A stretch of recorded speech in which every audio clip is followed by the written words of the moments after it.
Olá, amigos e irmãos, bem-vindos mais uma vez ao nosso bate-papo. E o assunto de hoje continua sendo a lição de número 5 da nossa revista das lições bíblicas do primeiro trimestre de 2022. E essa lição será adicionada no dia 30 de janeiro desse ano, certo? Então, como houve um pedido de um irmão da igreja pedindo para poder a gente gravar, né? Fazendo uma análise dessa lição, tá? Eu irei fazer uma análise dessa lição para vocês, tá bom? O título é Como ler as Escrituras, tá? Como ler as Escrituras. Olha, ontem eu dei uma prévia do primeiro vídeo que eu gravei, mas o meu celular, ele fecha o bloco de gravação, né, em 33 segundos e 10, então eu não consegui terminar ou concluir. E a hora também já estava avançada para eu poder continuar, tá? Já avançava às 7 horas, aí já não dava mais. Poderia chegar pessoas e me atrapalhar. Eu gosto de gravar cedo, entre 5 às 6h40 da manhã. Eu gosto de gravar. Depois desse horário, complica. Tá. Eu gravei um vídeo há um tempo atrás falando como que eu, Marcos Roberto Rosa, tá, leio a Bíblia. Eu leio a Bíblia por tema, tá? Eu não leio a Bíblia, vou ler a Bíblia em um ano. Não acho errado, não. É uma metodologia, tá? Agora, eu sempre leio a Bíblia por tema. Eu tenho um tema para ser explorado, principalmente conforme o tempo. Por exemplo, estamos num tempo de pandemia, estamos num tempo de problemas financeiros, numa era em que a violência está exposta, os problemas familiares estão expostos, estão acentuados. Então, eu exploro temas que possam contribuir para as pessoas que estão envolvidas nesses cenários, tá? Mas já li vários, eu nunca li a Bíblia toda. Eu já li vários livros. Eu já li os 5 livros do Pentateuco, todos, o livro dos Reis, o livro dos Crônicas, tá? O livro de Esdra, Neemias, Esther, Ruth, Ruth também, né? Eu já li os Salmos, eu já li o profeta Isaías, eu já li o Provérbios, né? Daniel, Ezequiel, Joel, Abacuque, Zacarias, Jonas. Eu já li quase todos os livros da Bíblia, mas eu nunca li eles sequencialmente. Eu tinha um tema, então eu explorava aquele livro todo. Já li o Apocalipse todo, já li os 4 Evangelhos, já li o Atos, Romanos, já li os Coríntios todos, 1 e 2, Filipenses, Colossenses, Tessalonicenses, Timóteo, 1 Timóteo, 2 Timóteo, Tito, Filemão, a carta aos Hebreus, as epístolas, Pedro, João, Judas, todos esses livros eu li, né? Por quê? Eu tinha um tema, esses livros estavam ali incluídos nesse tema, e eu explorava fio a fio, né? Então, sistematicamente, eu li a Bíblia quase toda. Pode ter algum livro que eu não tenha lido. Eclesiastes eu li, Cantares eu li. Não é um livro que eu exploro tanto, porque é um livro poético, mas eu não exploro tanto, né? Mas, porque é um livro que você tem que ler e interpretar à luz espiritual, né? Então, a Bíblia eu já li ela quase toda, mas não sequencialmente, igual tem um cronograma de leitura. Só que o assunto aqui nessa lição não é apenas leitura, é interpretação. Grave comigo, eu vou dizer uma coisa para você aqui. A Bíblia Sagrada, eu já falei no outro vídeo anterior, a Bíblia Sagrada, ela foi escrita para o homem. Então, tanto o homem, o camponês, o que mora no interior, o que mora na cidade, o que não é formado, o que não tem o seu ensino fundamental completo ou médio, aqueles que estão na faculdade, nas universidades, os doutores, os intelectuais, é um livro que todas as classes sociais conseguem ler. Deus ele é tão sábio que ele conseguiu reunir, né, vários homens inspirados por ele mesmo, de regiões e épocas diferentes. Estes homens escreveram. Olha só, por exemplo, Paulo foi o apóstolo que mais escreveu. O apóstolo que mais escreveu livros. A maior parte dos livros do Novo Testamento foi escrito por Paulo. Mas o apóstolo Pedro, que era um pescador, não deixou de ter o seu crédito. Você compreendeu isso? Isso porque Deus faz com que os homens consigam compreender as coisas. E às vezes, a essência de Deus ela é tão importante que quando aquele grande, o intelectual, aquele que acha que está acima de tudo, ele acha que ele entendeu, Deus revela aquele segredo daquilo que está ali, que muitos acham que entendeu. Deus revela esse segredo a quem tem menos cultura de formação, entendeu? Mas isso não é exclusividade dos simples. Eu estou dizendo que quando os arrogantes se posicionam como se estivesse acima das escrituras sagradas, Deus vai revelar o que ele queria revelar para esses arrogantes aos pequenos. Por quê? Quando você lê 1 Coríntios capítulo 1, verso 27, olha só, 1 Coríntios 1, 27, olha, está até marcado aqui, ó, 1 Coríntios 1, 27, tá? Desse lado, está invertido. O que está dizendo em 1 Coríntios 1, 27? Eu vou ler para você. 27, 28. Mas Deus escolheu as coisas loucas deste mundo para confundir as sábias. E Deus escolheu as coisas fracas deste mundo para confundir as fortes. E Deus escolheu as coisas vis deste mundo e as desprezíveis e as que não são para aniquilar as que são. Por quê? Porque o ser humano é vaidoso demais. O ser humano é muito vaidoso. Então, na interpretação bíblica, deixo claro aqui, e isso não é uma invenção minha, não. Não é uma invenção de Marcos Rosa. Não é uma invenção do evangelista Marcos Rosa, não. Na interpretação bíblica, o que deve prevalecer é a vontade divina e não a vontade daquele que interpreta. Não. Por isso que está essa bagunça que nós estamos vendo aí. Cada um puxa para um lado. E ninguém sabe para... Enquanto todo mundo fica puxando cada um para um lado, o diabo ganha espaço. A violência aumenta. Os problemas psíquicos aumentam.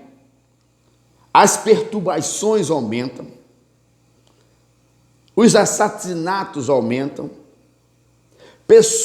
Aumenta o número de pessoas que estão brigadas no meio da igreja. Também. Aumenta a quantidade de divórcio no meio do povo de Deus. Aumenta a quantidade de infidelidade conjugal no meio do povo de Deus. Aumenta a quantidade de relações antes do casamento no meio do povo de Deus. Aumenta muitas invenções do coração das pessoas que elas acabam expondo, achando que é normal. e aquele que tudo vê, que tudo pode, ele fica esquecido. E muitos passam a tratar Deus como se fosse um atendente de balcão. É aí que nós se damos mal. Quando alguém assistir esse vídeo, vai começar a se remexer e achar estranho, vai até apertar para poder pular de vídeo. Porque o ser humano, infelizmente, não são todos, não gostam de ouvir verdades. Isso não é coisa nova. Você lembra de Estevão? Você sabe por que mataram Estevão? Lê lá no livro de Atos, porque a maioria dos crentes dos dias atuais não lê nada, lê pouco. E quando lê alguma, 2, 3 linhas, acha que sabe mais do que todo mundo. Lê lá. No livro de Atos, o Estevão foi o primeiro mártir. E ele não falou coisas inventadas da cabeça dele, ele apenas citou o Antigo Testamento. E os homens rangiam os dentes ao ouvir Estevão. E depois da sua palavra, depois que ele terminou de expressar a palavra ali, Estevão foi assassinado. Compreendeu? O ser humano não gosta de ouvir verdade. O mundo seria um paraíso se o ser humano desse atenção à voz de Deus mesmo de verdade. Aí a vontade humana não estaria sobreposta à vontade de Deus. Compreendeu? Eu gastei um tempinho aqui falando, né? Mas eu gosto de fazer uma introdução naquilo que eu gosto de falar. Para lembrar da leitura anterior, nós vamos ler o terceiro item do primeiro ponto, a natureza das Escrituras. Diz assim, primeiro ponto, que o título diz, né? A Bíblia precisa ser interpretada. Então, já falamos do primeiro item, a importância da exegese, as limitações dos leitores, e agora estou falando da natureza das Escrituras, que diz assim, nesse ponto, ratificamos que a necessidade de a Bíblia ser interpretada, né, acha-se na natureza da própria palavra de Deus. Como já estudado, o texto bíblico foi escrito majoritariamente em 2 línguas citadas, hebraico e grego. Eu li esse texto aqui ontem, no vídeo anterior. Por mais aproximadamente 1.600 anos e por cerca de 40 autores que vieram de épocas e culturas diferentes. Você entendeu a sabedoria de Deus, como que ele faz? Mesmo sendo pessoas morando em culturas diferentes, regiões diferentes, meio de vida diferente, essas pessoas, elas foram inspiradas por Deus. Isso porque Deus ele é tão sábio que ele pode nos inspirar aqui no Brasil, mas pode inspirar uma outra pessoa em outro país, em outra nação.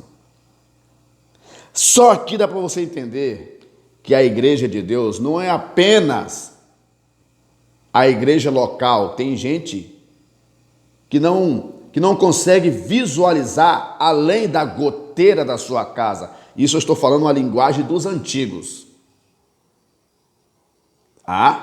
Estou falando na linguagem dos antigos. Aqueles que são mais velhos do que eu sabem do que eu estou falando. Há pessoas que não têm, a visão dele é tão curta que ele acha que o mundo não tem mais ninguém no mundo além das pessoas que moram na cidade onde ele mora. Se for uma pessoa simples, a gente tem que dar um desconto para ela. Mas se for uma pessoa que teve condições de conhecimento, aí ele precisa rever os seus conceitos. Porque a igreja de Deus, ela está no mundo inteiro. Alguns lugares tem perseguição, outros não, mas em todo lugar tem povo de Deus. Então o evangelho de Deus, a palavra que Deus escreveu, mandou escrever e inspirou, ela é no mundo inteiro. É o livro mais lido no mundo.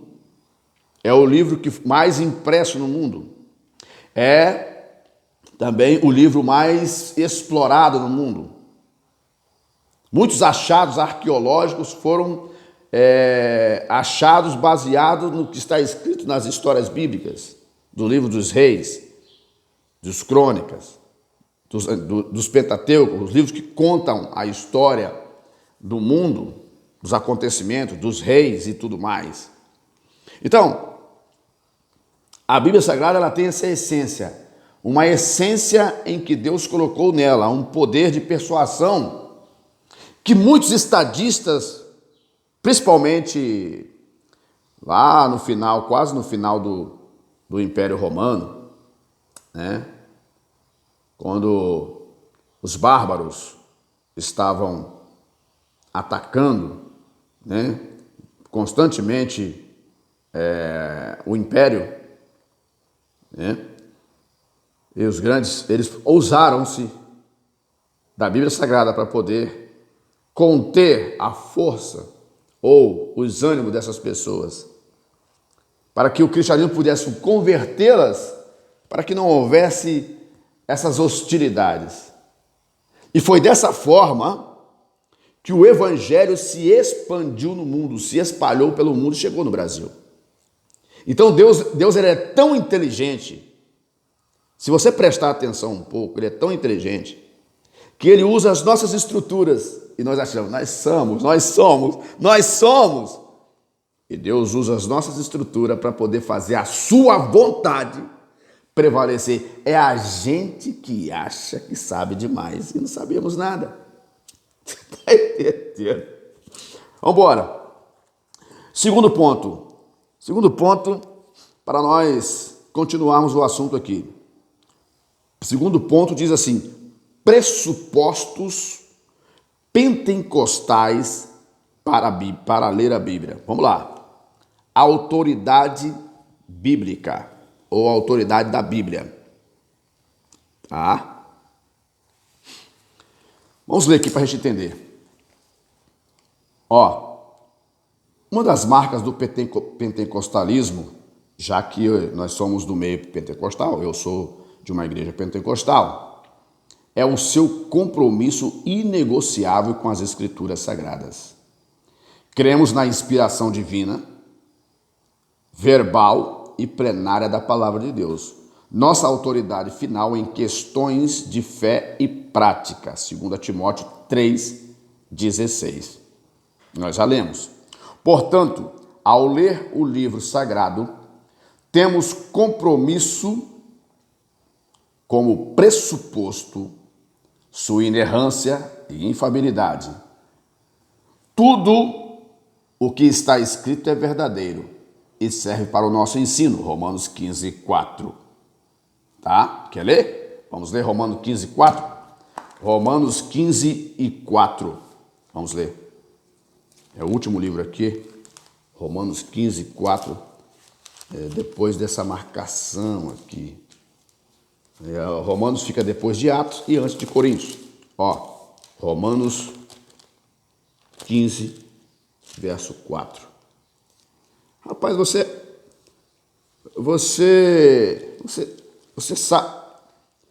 sabe que você sabe que não tem 15 ou não? Ah, tem sim. Peraí. A folha estava agarrada. Ó, Romanos 15:4. Porque tudo que dantes foi escrito para o nosso ensino foi escrito para que pela paciência e consolação das Escrituras tenhamos esperança. Então, nessa compreensão, refutamos a relativização e a desobediência aos preceitos bíblicos. Porque tem aqueles que gostam de relativar as coisas, né? Que foi para aquela época e tal, né? Aqueles que gostam de relativizar as coisas. Ó, Apocalipse 22, verso 19 também fala: acatamos as suas doutrinas, reconhecemos a realidade do sobrenatural e a literalidade dos milagres e a atualidade do batismo no Espírito Santo e dos dons espirituais. Falando dos dons espirituais, em algumas igrejas, até mesmo a Assembleia de Deus,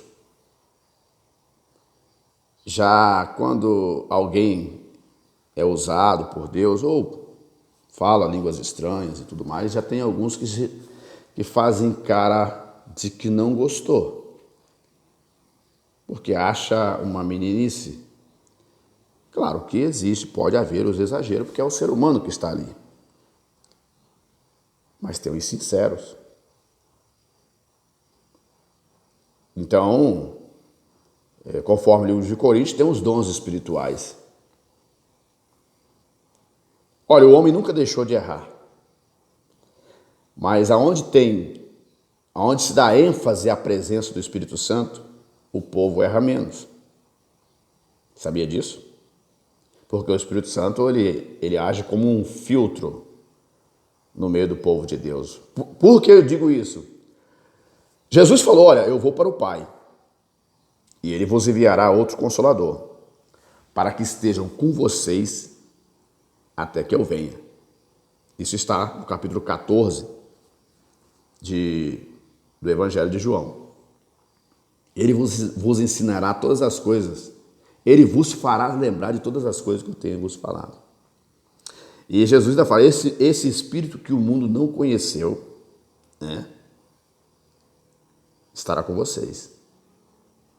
Então, aonde tem a presença do Espírito Santo, estou falando sem exagero, dentro da medida, não há espaço para pessoas ficarem envolvidas no pecado. Não, porque ele filtra. Hoje muitas coisas não podem mais acontecer na igreja. Não estou falando que é em todas as igrejas, em alguns lugares você não pode. Não é que não pode, a pessoa torce o nariz se alguma coisa acontecer. Né? A Bíblia Sagrada, ela não pode fugir dessa essência, a essência da revelação do Todo-Poderoso. Porque ela passa, se ela não for usada, né, interpretada na vontade daquele que a inspirou, nós vamos ter problema. Nós vamos ficar achando muito jeito para se viver, desconsiderando o texto sagrado. A gente usa porque faz parte do enfeite do cenário. Mas a gente não obedece. Usa a Bíblia como faz parte do processo.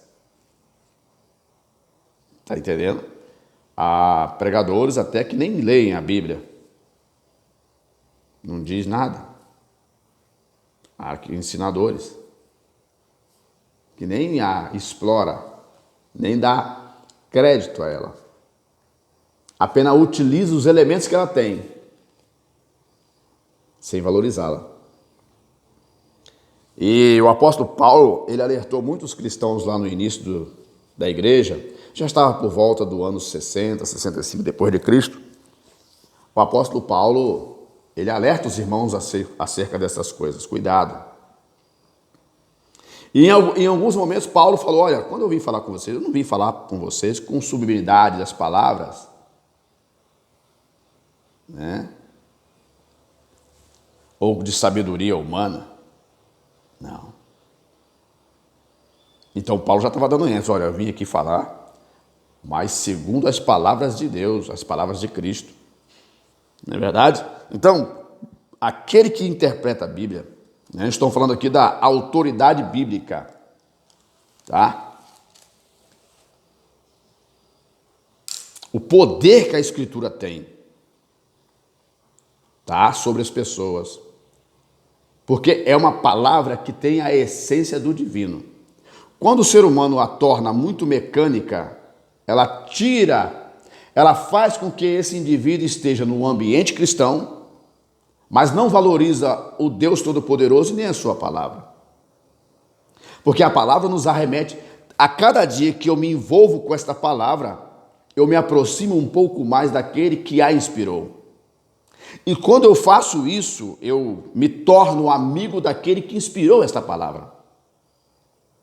Foi o que Jesus disse, aqueles que obedecem os meus mandamentos, esses são meus amigos. Ele já garantiu isso.